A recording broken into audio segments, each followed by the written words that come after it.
Have you dreamed of bigger things for your life? Then you are in the right place. Each week, you will be given tips on how to change your inner dialogue, conquer your goals, and ways to step into a higher version of yourself. I'm your host, Lauren Kubat. I'm a motivational speaker who hosts personal development events. I'm a sought-after fitness instructor, a wife, and a mom of 2 young boys. I'm obsessed with all things personal development, and I believe anyone can achieve the life they want. Let the Become Your Vision podcast be the inspiration you need to step into greater things. Now let's go.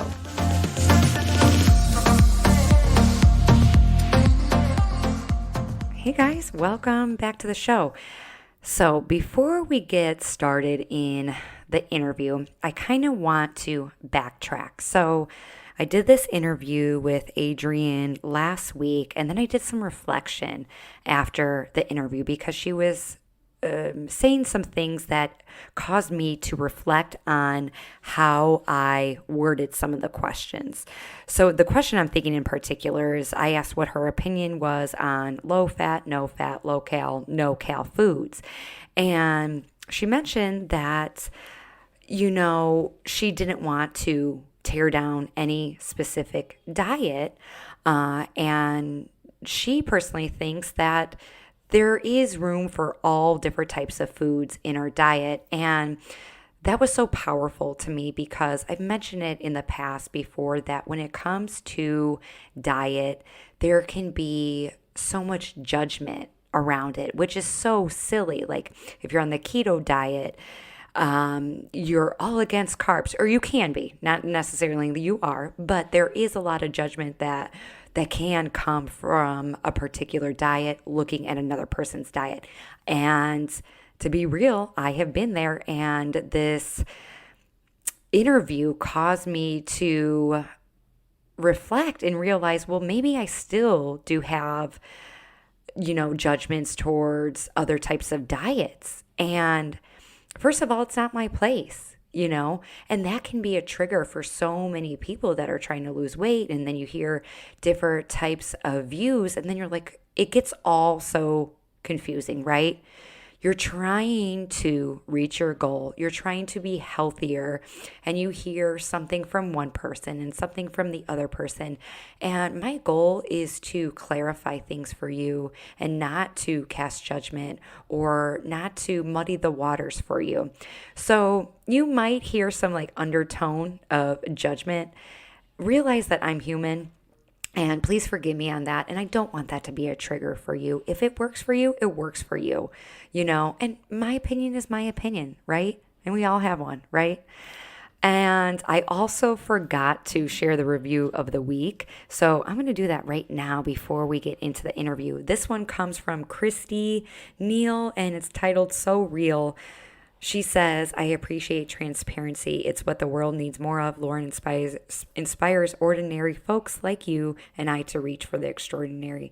Thank you, Christy. Thank you for taking the time.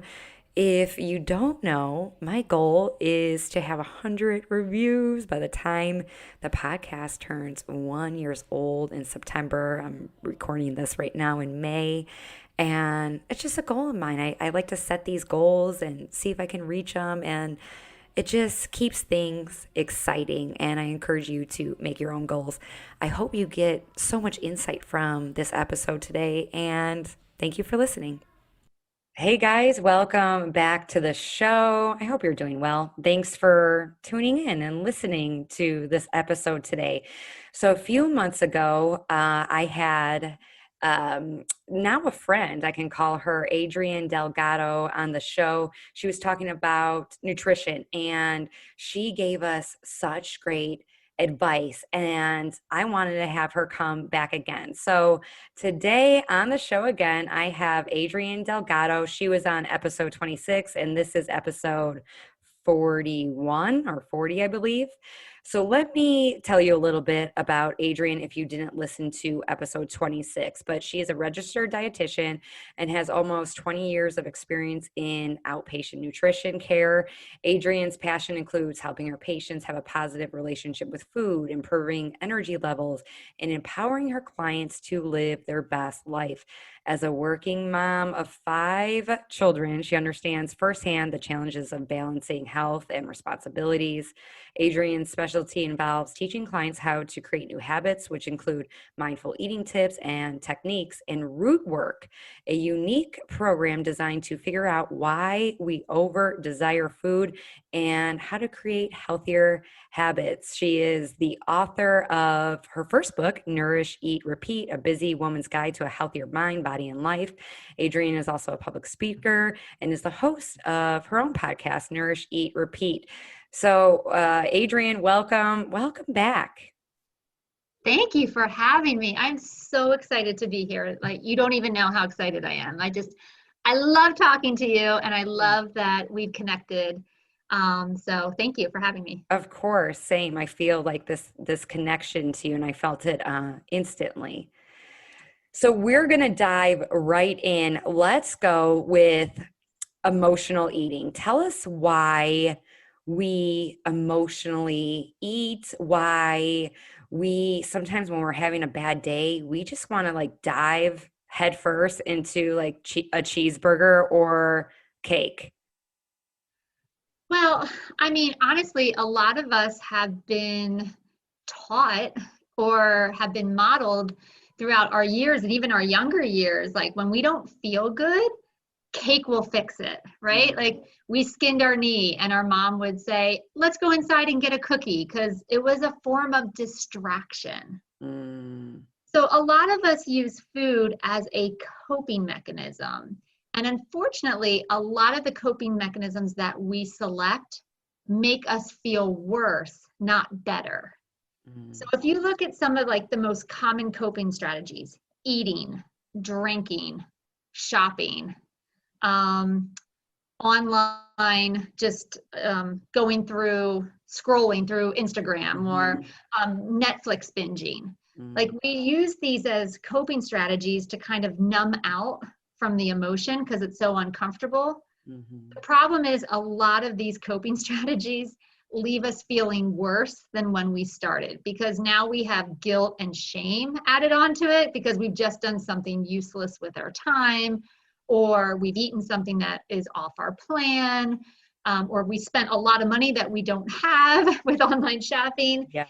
And so it's really important to know that, first of all, it is normal to have emotions. We're human. Of course, we're going to have emotions.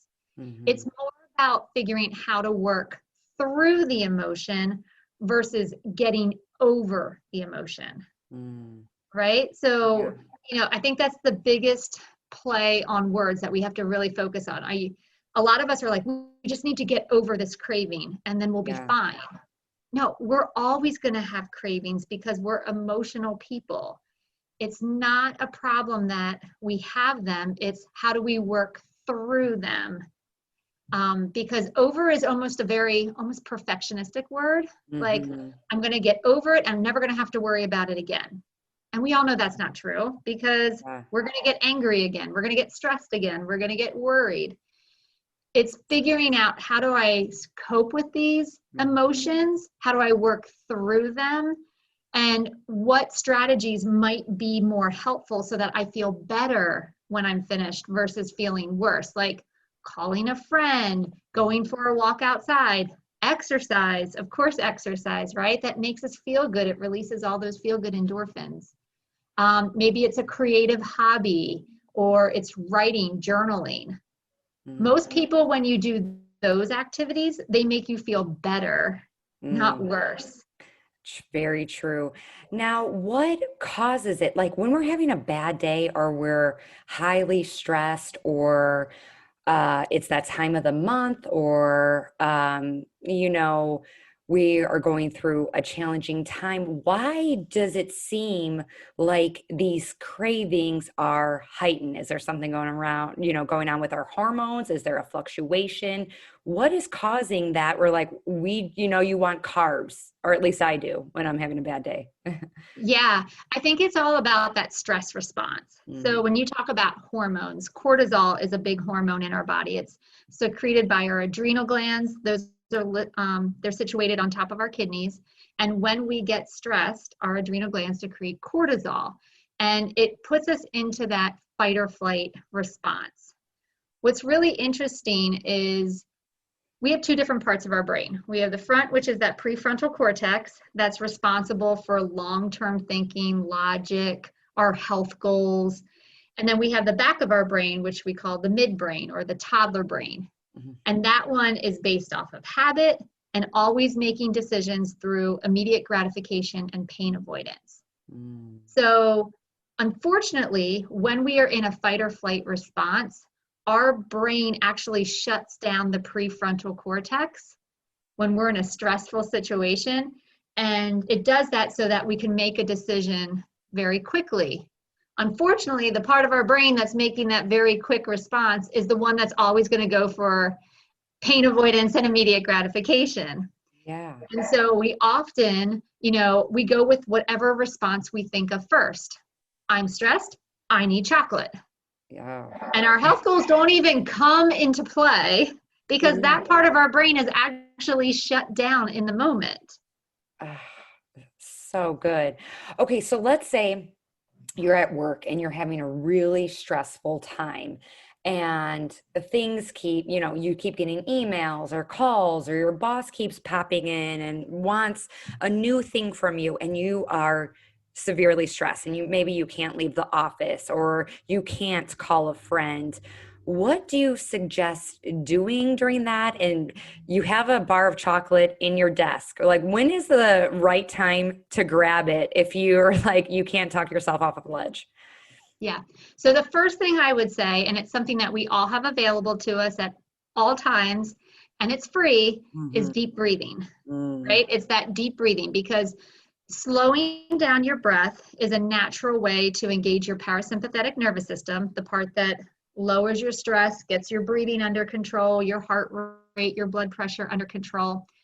And all of that extra oxygen that you utilize during that deep breathing, what it does is it sends oxygen to the prefrontal cortex, part of your brain, so you can invite it to the conversation. Because right now it's shut down because you're stressed out. And what's really interesting is the cortisol stress cycle is really only about 90 seconds.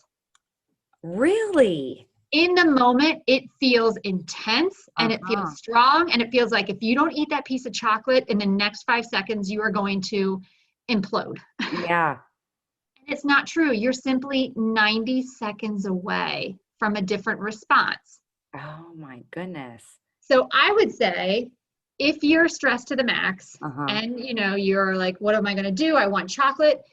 Set a timer for 90 seconds and just work on slowing down your breath. Really focus on, nice long inhale, nice long exhale. Try to slow down to maybe even 4 breaths per minute. All right. So about every 15 seconds, taking another inhalation. And what that does is it'll de-escalate the stress of the moment. It'll invite more oxygen to the part of your brain that says, hey, don't forget, we're working on this health goal. Yeah. And see where you're at in 90 seconds. If after 90 seconds, you still want that piece of chocolate, at least you won't be in such a heightened state that you maybe you won't eat the whole chocolate bar. Maybe you'll just eat a couple squares and that will do it. But it's getting yourself to a place where you can be a little bit more responsible with the chocolate bar versus abusing it because in the moment it feels like the world is crashing around you. That's so good because sometimes too, when you eat, when you are feeling like this heightened, sense of anxiety, you don't even taste it. You're like, just get it down, suppress it, like take away this feeling. But, and then you're like, I had that. And then you go on to something else because you didn't take a second to pause, and I've been there. So I understand. So now where does, heard this term, and maybe listeners have not, but tell us about ghrelin, which is another hormone. So ghrelin is the hormone that tells us that we're hungry. All right. So that's a natural hormone. It's normal. It's just something that we have in our bodies. Some of us have lower levels than others. Some of us have high levels. And so, when it comes to hormones, a lot of us, when we think, especially for women, we're thinking estrogen and progesterone, testosterone. But there are other hormones that work in our body that are working in our favor. So just know that some are naturally occurring and are perfectly fine. We have ghrelin that tells us we're hungry and leptin that tells us we're full. Actually, leptin is just one of, oh goodness, you're going to make me use my science from 20 years ago, but I think we have close to like 20, don't quote me on that number, but 27 fullness hormones. Leptin is probably the most powerful one. I always think it's really interesting. It's like we have one hormone that tells us we're hungry and we have 27 that tell us we're full, but yet we can blow through all 27 of them. Oh my gosh, isn't that the truth? Like I'm full. Like on Thanksgiving, you're like you blew through all 27. And now after the whole pie, now you're telling me? Yeah. Exactly. But that all comes down to mindfulness. You know, are you paying attention? Like you said, with that chocolate, I once had a client told me that the only way you're allowed to eat chocolate is if you suck on it. You are not allowed to bite it. And I was like, in that? okay. They also said stick it in the freezer because then it takes even longer to melt it in your mouth and it takes longer to suck it down. But think about that. When you suck on that piece of chocolate, you prolong the experience, you enjoy the experience, and then you're able to move on. Interesting. Maybe that's why I like ice cream so much. That's my go-to. Maybe it's just lasting longer. I don't know. Maybe.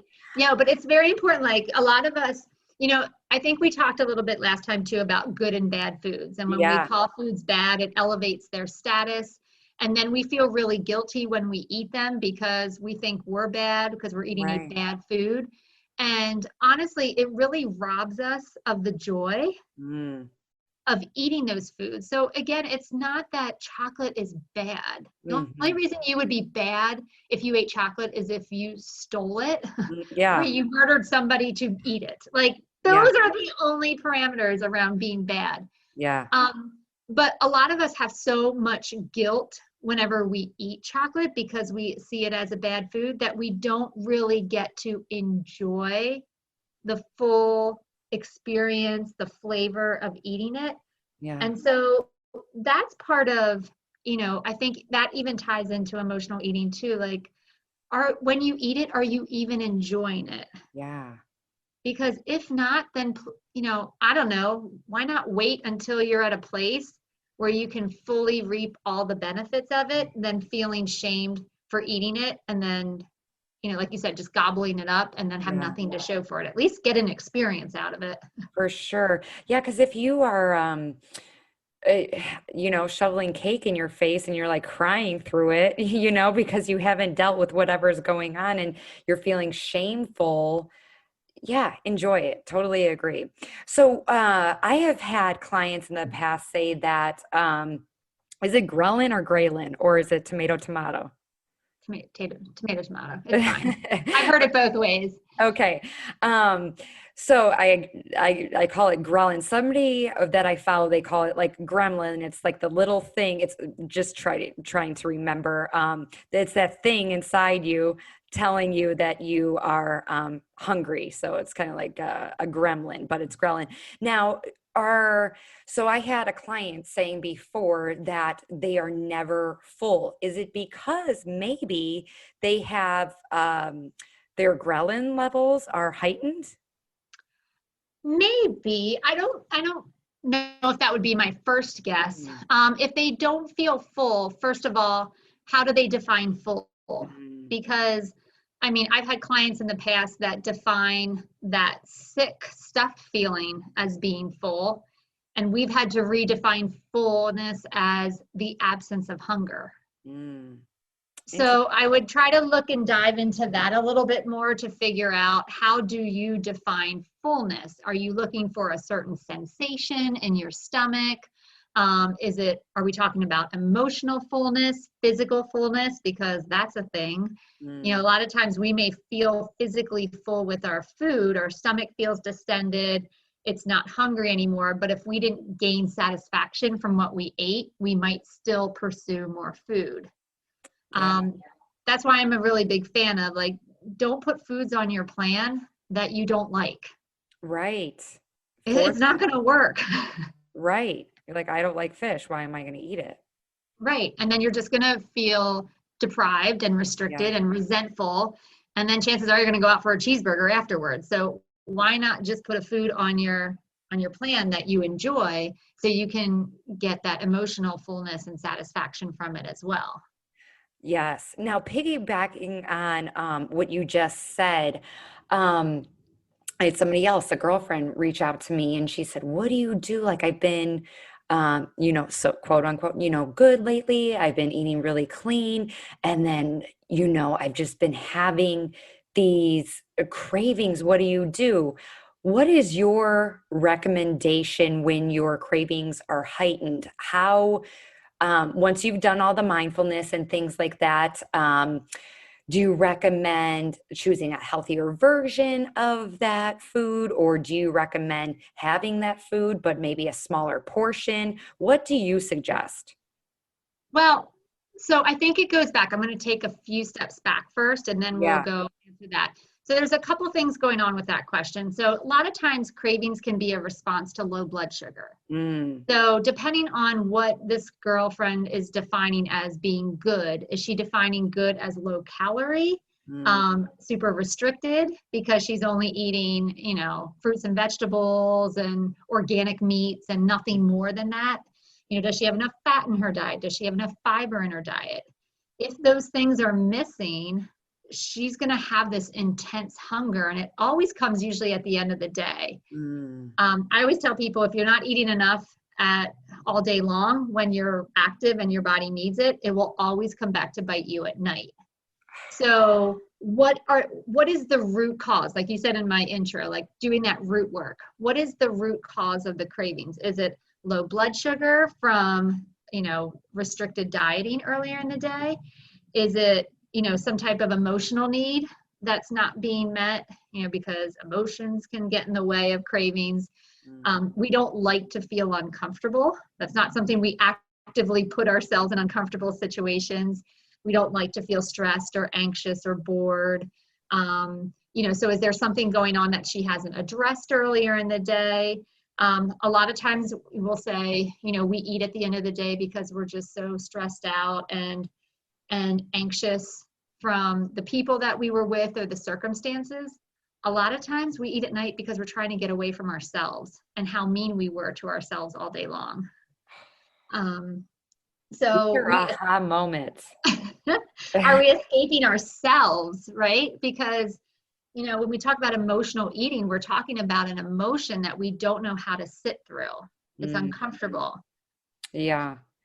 I I know personally too, with like my friends who are moms, um, and myself, the eating at night is when you can eat without sharing, and also like eating in more peace. You know what I'm saying? I think before we talked that you're like eat before your friend suggested like eat before your kids do, which I think is great. Sometimes that's, not always realistic, but is there a problem when you eat at night? Because that's another question I get. When should I stop eating and when should I start eating? Is it when you do it or what you're eating? It's both. It's Mm, both. So, we know that our bodies are primed and designed to metabolize calories during the day. You will burn 50% more calories at breakfast than you will at dinner. You'll burn 25% more calories at lunch than you will at dinner. Reason being is we are meant to be active, and you may not even be physically active, but you're mentally active. A lot of us have stressful jobs or, jobs where we need to be on our A game because we're organizing or we're restructuring, or we're not even working. We're chasing 3-year-olds around all day and we're on our feet. And so it's easy to distract yourself and not eat during the day because we have all these other things going on. And then at nighttime, when it's finally our time where we can just be quiet, we don't have to share our food, we don't have to cut up anybody's food, it's just all for us. yeah. The emotions that we've suppressed all day long, the anxiety, the overwhelm, slowly start to bubble to the surface. So think of it like a beach ball that you're constantly pushing down all day long. I don't have time to deal with this stress. I've got to feed these kids and I got to take them to practice. And you keep shoving that beach ball down under the water. And eventually at night, guess what happens as soon as you get still for a little bit of time? Yeah. That beach ball starts popping right up and you're like, oh, no, no, no, no. I am not dealing with this stress right now. This is my time. I'm going to shove this thing right back down with some chocolate chip cookies and a glass of wine, and we're going to just worry about it tomorrow. Sounds like a good time. Right? But it's that emotion that it's Right. like, I don't want to deal with this emotion now. I'm finally by myself. Yes. Ah, that it is true. Doing the root work behind that. So how, I guess, this emotional eating keeps popping up. So maybe getting down to the reason of why this is happening and managing stress a little bit better will help tame those quote unquote cravings, correct? Yes. And then the other tip that I always like to give is one space, one use. And I can't take complete credit for that. That was actually out of the book Atomic Habits. So I want to give credit where credit is due, but one space, one use. We have to be really careful about associations that we create. So if you think of total relaxation means eating in front of the TV, chances are there are going to be times where you watch TV and you're not hungry. But if you always pair those two activities together, then whenever you're sitting down in front of a TV, you're going to think, wait, I usually do something else. I'm bored. Oh, that's right. I eat at this time. Yes. And so if you tell yourself like only eat in the dining room or only eat at the kitchen counter, that will tell you right away how hungry you really are. Oh, I like that. I like that. So one space, one time, One space, one use. one use. Ah. Yes. Just like I had a client who was eating in bed at night. Mm. And I was like, well, now whenever you're in bed, you're like, well, your brain's like, well, what are we doing? Are we sleeping or are we eating? I Yes. think we do both here. So then every night it just became a habit she created. So I was like, you can eat at night if you want, just go out and eat at the dining room. And she's like, yeah, but that's my time to watch TV. And I'm like, well, which one do you want more? Right. Which one Right? do you want more? Yeah. So good. Hey, before we get back into the show, I want to ask you a question. And that is, are you looking for a convenient, affordable, and most importantly, fun workout that you can do wherever, whenever? Then I need to tell you about Bar Where You Are's on-demand workouts. So my girlfriend and fellow boss babe, Heather McWright, has created an amazing online platform with more than 100 different bar, yoga, and dance cardio workouts that are available at the touch of your fingertips. Whether you prefer working out at home, you're planning on going on vacation and don't want to stop your fitness routine, then Bar Where You Are is just what you need. So they have these workouts ranging from 15 minutes to an hour, and they literally have everything that you need. And lucky for you, Become Your Vision listeners are getting access to 10% off your first month. All you have to do is head to barwhereyouaresc.com/online workouts. Click subscribe now and enter promo code Become Your Vision for 10% off your first month. I will leave that in the show notes, and I promise you, you won't regret it. Okay, so let's go into weight fluctuation. We may see our weight go up and down, I don't know, several times through a week, through a month, through a year. Is weight fluctuation normal? Is there a normal range of weight fluctuation that is healthy? And why does that happen? Yeah, that's a great question. So I always advise my clients if they're looking for, say, a goal of weight loss. Yeah. I always tell them we're not going to come up with a number. Like we're not going to say I want to weigh 140. We're going to give ourselves a 5-pound range, because you're never going to weigh the same weight twice in one day, in 1 week. Like we are constantly in flux due to hormones, due to fluid shifts. Even if you eat carbs, most people will say, but when I eat carbs, I get bloated, or, I feel like I look 5 months pregnant when I eat a carb. I was like, well, depending on how many carbs you consumed, you are going to notice a fluid shift, because for every gram of carbohydrate you eat, you bring on 3 to 4 grams of water. That's normal, and it's okay. It doesn't mean that because you had bread last night and the scale went up 2 pounds, that you gained 2 pounds of fat. That's not even anywhere close. I mean, if we broke this down and tried to oversimplify it, roughly 1 pound is 3,500 calories. So if the scale goes up 3 pounds in a day, what's the math on that? 10,500 calories. Did you eat 10,500 calories above and beyond what your needs were in a day? I'm going to guess not. Right. Yeah. So when you see the scale moving up and down like that, that's just measuring fluid.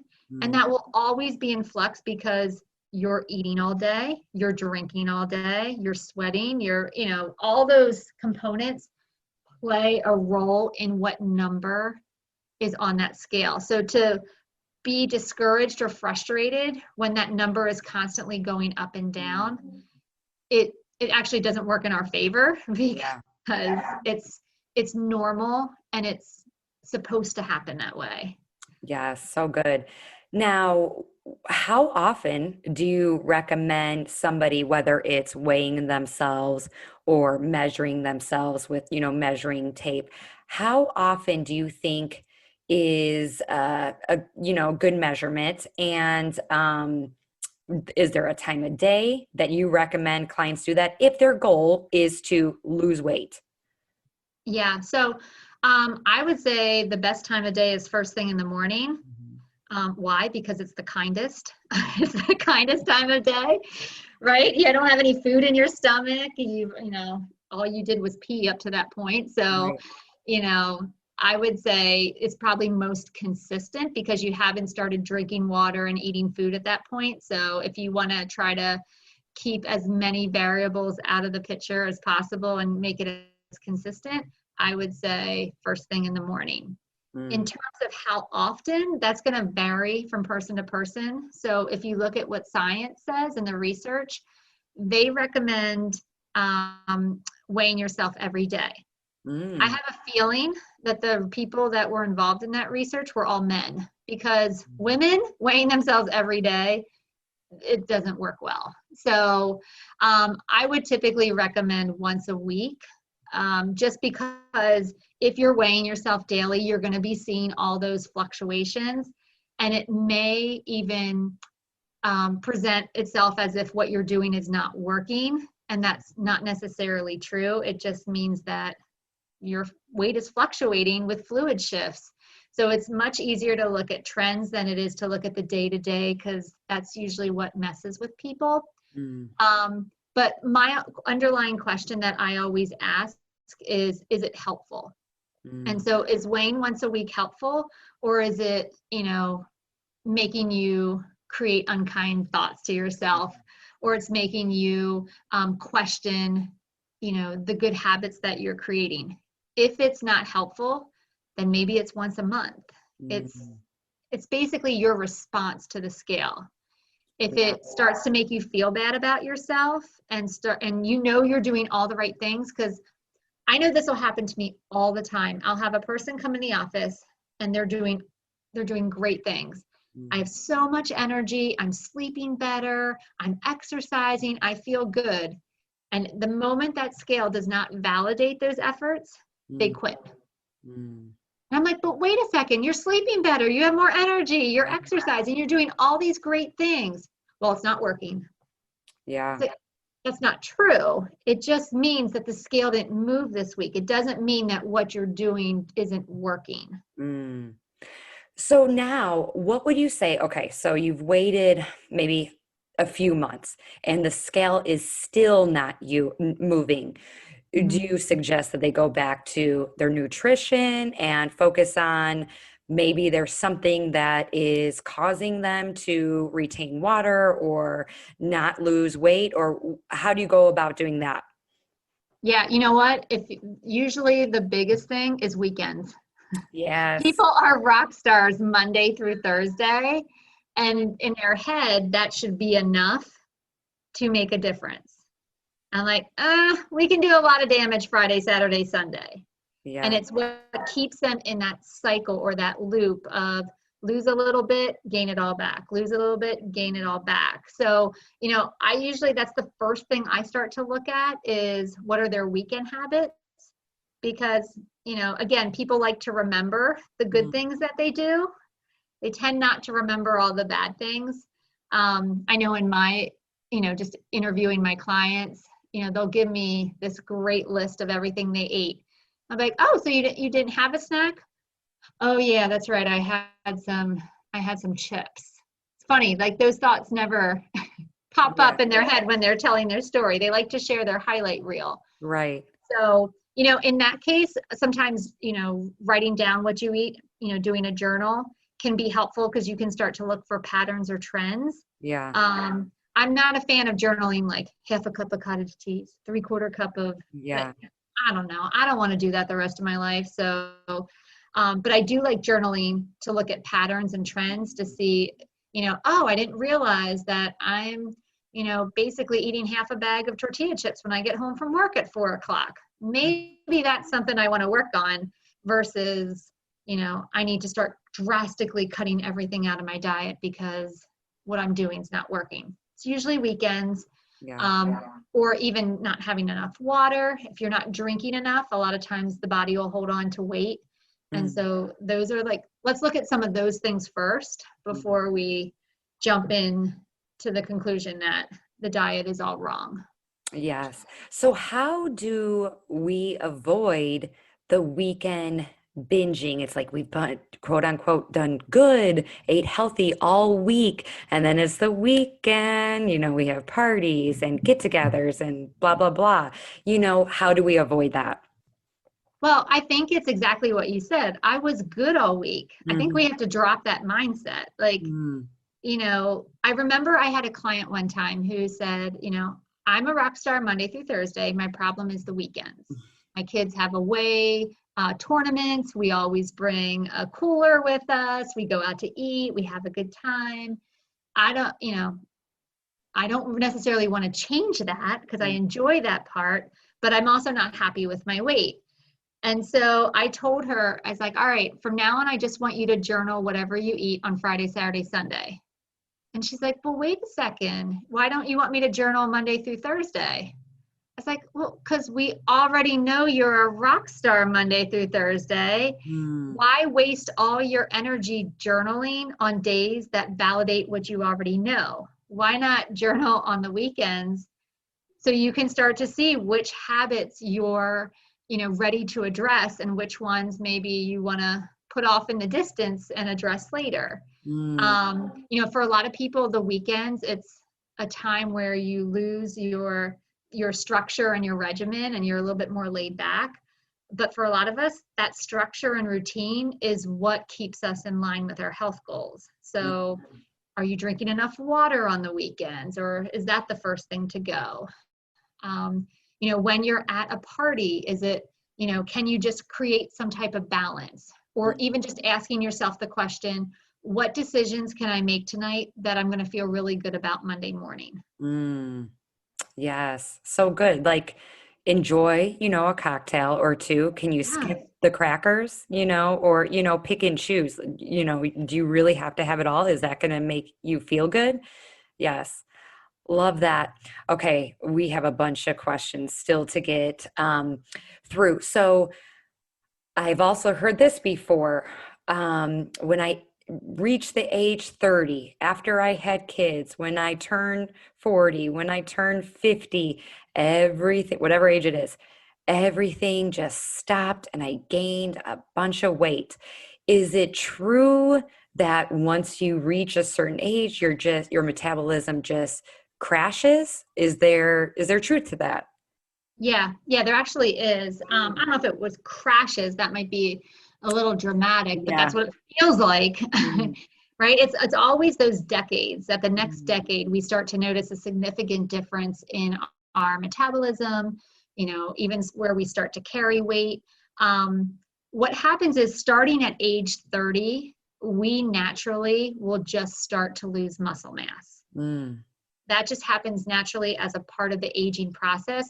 I personally think 30 is very young, but I didn't get to pick the age. So I'm like 30? What? yes. You just Well, I started to remember, live. yes. I remember when I had my twins, I was 32 and they're like, well, you're old. I'm like, 32 is not old. But apparently, in the world of women's health, we start to age at 30. So if your body naturally starts to lose muscle mass at age 30, your metabolism is based on your muscle mass. So there's actual truth to the fact that you don't burn as many calories in your 30s as you do in your 20s. And that has to do with muscle preservation. You figure if you are not actively trying to preserve the muscle you have, if not build, and we do that through exercise, strength training, right? When you get to 40s, it's just going to decline even more. 50s decline even more. That's why we put so much emphasis on strength training for women. Not only does it support our bones and set us up for success later in life, but we do not want to lose any muscle. Yeah. And so many women are conditioned cardio, more cardio. That is not the answer. We actually need to start thinking more about strength. Again, even if you don't want to build any more strength, we don't want to lose what we already have. Yes. So it has to do, with muscle mass, but also is there a shift in our hormones where maybe stress is heightened, maybe you're menopausal or premenopausal that is affecting your metabolism? Yes. I mean, especially when we get to that point of premenopausal, menopausal, the drop in estrogen, the drop in testosterone.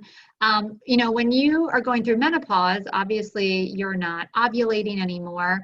And so when your ovaries are no longer your estrogen source, your fat cells become your estrogen source. And our fat cells like to deposit themselves right here in the midsection, which is to every woman's like, oh, are you kidding me?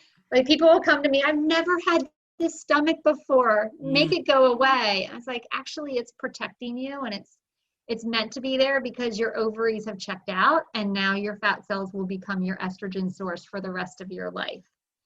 That So sounds it's so not daunting. Is there a way to like avoid it? Because you see, there are women that still have great muscle mass, when they're older, or maybe they don't carry the weight in their stomach or their hips. Is that because their hormones are working at a different level, possibly? or they have good genes, Or they have good right? genes? Okay. So, Yeah. I mean, now that doesn't mean that we just have to give up and say, well, this is just how it has to be. So this is, part of that is still, we can work on, are we strength training? Do we have Yeah. enough protein in our diet? Do we have enough fat? Do we have enough fiber? Some of those nutrients become really important as we age because our needs change. Our Mm. bodies are different than what they were when they were 20. And so we have to feed them differently if we want different results. So good. Okay, so now um I'm trying to figure out which ones are really good that we're going to squeeze in here. Okay, low cal, no cal, low fat, no fat versus the real deal. What's your opinion on that? Tons of people. This is another one. When I do eat, sugary things or salty things, I make sure they're low cal, no cal, low fat, no fat. What's your opinion on that? Well, I mean, I don't want to throw any diets under the bus, but Yes. there is a specific diet out there that has been around for probably 50 years that every woman has maybe been on once or whose mother has been on once. And I think with that diet, a lot of times it was low cal, sugar free, fat free. That was how they based their whole diet. It was based off of eating calories or the lowest calorie foods possible, And even if you have to eat, well, quote unquote, fake foods to make it work, so be it, because that was the premise of the diet. I think we know more now that that's not actually the way most of us thrive and feel our best. I personally am under the mindset, just eat the real deal, because you're going to enjoy it more and be able to move on. A lot of those artificial sweeteners, they don't work well in our bodies. For some people, they make you gain weight. For others, they're hard to digest and give you like IBS symptoms. For me, I just think, why not just enjoy the food in the right quantity? Again, that all stems from, are you even in the right mindset to eat that food, or are you eating it because you're stressed, angry, upset, all those other things? So for me, I like to eat the food in its original state. A lot of times when you start going that fat-free route, they add a ton of sugar into the product to make it taste better. So sometimes you end up trading one thing for another.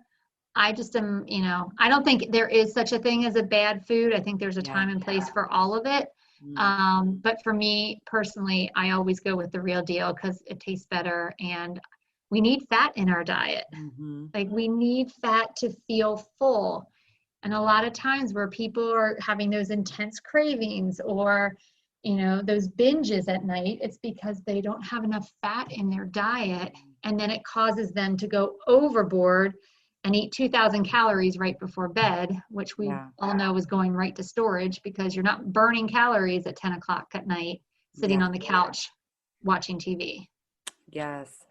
And I think there is such, because in the diet culture, right, when you're trying to lose weight, this is all you can think about, right? And so marketers, they use these trigger words, because they have ulterior motives. They're selling their product, but we are not necessarily educating ourselves and looking into what is actually in those ingredients that may actually be preventing us from reaching a size where we feel more comfortable. So I always go err on the side of educating yourself. When there's a label that says natural flavoring, well, what does that mean? There can be a lot of hidden sugars that are hiding behind natural flavoring, and that's a way for marketers to avoid putting sucralose or different types of sugar names on labels. So education. Okay, so let's see. Is there any foods that are, when you're trying to, I'm going back to like the weight, because when people first come to my classes, and maybe when they first come to you, they're at a place where might be extremely uncomfortable. Maybe they have a hard time getting off up the stairs, or getting out of their seat, or whatever it may be. So they do have to lose weight to be at a healthier point where it's manageable. Is there any foods that when you're trying to get your weight down, foods to avoid, or oils to avoid, or foods that tend to be highly inflammatory? I love how you throw in these words at the very end. I'm like, oh, that's a loaded question. Yeah. Because what's inflammatory to one person may not be inflammatory to another. So that inflammation is, a more individual thing, in terms, some people find gluten inflammatory, some people find saturated fat, some people find dairy. So I don't like to make blanket statements, because we don't know what works best in each body. And I hate to take foods out unnecessarily.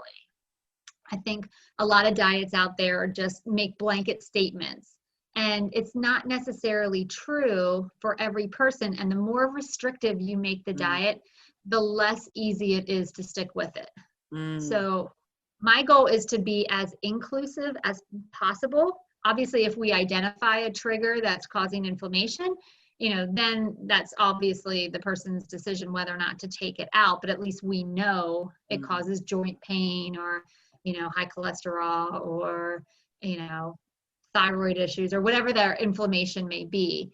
But in terms of, I always come back to when it comes to figuring out the diet for each person, because you always hear that advice, you just need to figure out what works for you. And most people are like, but I don't know what works for me. Right. I want you to tell me what works for Right. me. So these are the things that I always look for. Number one, can you see yourself doing it 5 years from now? Right? If the answer is no, please do not start something you have no intention of finishing. Yeah. What gets you there keeps you there. So you need to like what you're doing, because you're going to be doing it for the rest of your life. If you're using keto to drop 20 pounds, if you want to maintain that 20-pound weight loss after you're done, you will need to maintain doing keto. You don't get to go back to your old habits and expect different results. Yes. So good. So make sure you like what you're doing, because you're going to be doing it for the rest of your life. If you want maintenance, if you want to just yo-yo back and forth, well, that's a different conversation. Yes. No, I love that. And I feel like it's like driving a car, or I was trying to think of an analogy here, or receiving a gift. I feel like diet, yes, it is, it's for each individual. What works for you may not work for somebody else. The car you drive, somebody else may not like to drive that car, So I think too, it's more about tuning in to your needs. And as a culture, we want that instant gratification. And we do fall into the trap that there's some kind of magic pill or a magic shake or this new hot diet that is going to, quote unquote, work for us. But would you say that the place to start is tuning into what foods you do enjoy, what level of activity you enjoy, or how would you go about that? Yeah, I mean, I always start my counseling with, there's a couple founding principles that we all can benefit from. So it's not like everybody's out on their own trying to start at the beginning. I always like to blend high fiber carbs with lean proteins every time I eat. For me personally, I'm 41 at this point. So, I'm in that age group where I'm losing muscle if I'm not actively trying to preserve and build it. So for me, I try to get about 30 grams of protein at each meal. That just helps ensure that I get enough. And then I really focus on, am I getting my 7 servings of fruits and vegetables a day? So I find for me, like the 3 things that work for me, again, maybe not for you, maybe not for somebody else, but if I can, work on those 7 servings of produce a day, 30 grams of protein at each meal, and drinking, at least half my body weight in ounces of water every day. If I can hit those 3 things on a consistent basis, the rest just falls into place. Yeah. So good. Yes. So where you have 5 babies at home, you've been working all day. I can talk to you all night. But if people are like, I really need some help, I really want to dive into what makes me tick, where can people find you? So, like you said, I have a podcast called Nourish, Eat, Repeat, and that's on Spotify, Apple Podcast, all the things, all the platforms. But I also have a website called bodymetricshealth.com, and then that is also where you can find me on Facebook and Instagram. So again, Bodymetrics Health. And so we have just, different nuggets. I will say probably more on my podcast, I go into more of the mindset pieces, different tips for eating with families. We can go all into at some point how to get our kids to eat better. That was some of my questions today. And I'm like, we had so much to talk about, so we'll have to do that again. Awesome.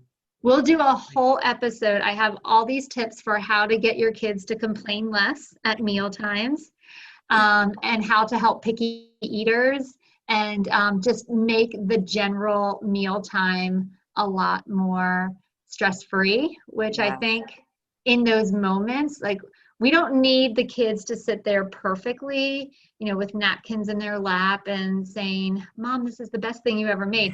We just need we need to turn the dial down, right? Yeah. We just need to, just figure out how can we make this a little bit more pleasant so we all can enjoy it and get through it. So Right. it's not adding to that layer of stress that we're trying to hide from once the kids go to bed.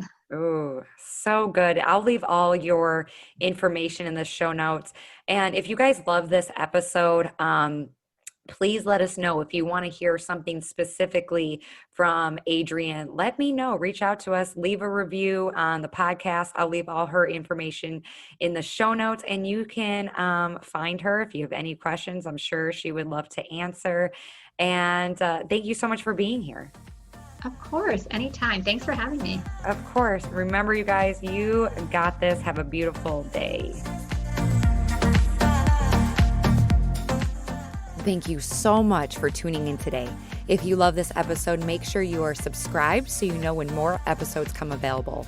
My goal is to inspire others to become their vision, and one way to get the word out is with reviews. I would really appreciate it if you left an honest review on iTunes, and it would mean so much to me. Thanks again, and remember to go after the life you want. Bye, guys.